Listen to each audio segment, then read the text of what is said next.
Hey, how do you convince somebody that global warming exists, that is really going to be bad and something has to be done?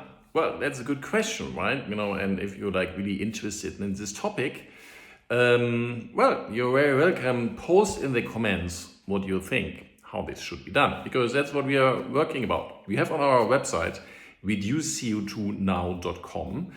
There are some diagrams showing people hey, for example, there is the CO2 concentration in the air. So how much CO2 is measured in the air? Something everybody could do if you have the right machinery, could measure this. And there's a diagram and it shows, hey, the CO2 concentration is rising all the time and it's increasingly rising faster. That's something what most people don't know. They think, well, we're doing so much about climate change and so on. It should be going good. No, it's going in the other direction. And then there's another very famous diagram. It's about the temperature, the global temperature. The global temperature is measured and there are some models doing this. And they're also published. And since the 1960s, you see that the temperature is rising faster and faster. Okay. So that's a fact.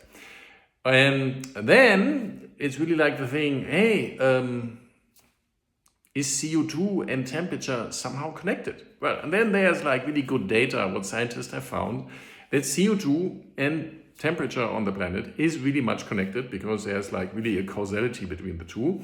And there are some nice diagrams where you can see the CO2 concentration in the atmosphere over the last nearly 1 million years. And you see it's fluctuating, but it's fluctuating in a level, and we have exceeded this level now really much, and we are going to really high levels. So where is this going? That's really the question. Where are we going? Well, the trend is increasingly getting faster and faster upward. So that means, hey, we are going to have really high CO2 concentrations in, let's say, at the end of the century, in the year 2100.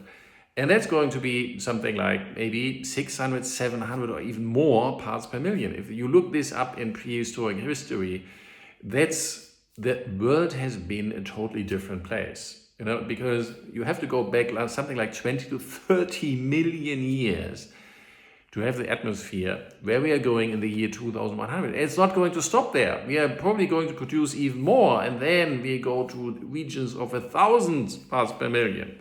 And then we would be nearly in the area where the dinosaurs have lived, with temperature up to 10 and more degree higher. So, how will you do this? Write in the comments. Thank you very much for watching. Please follow the channel.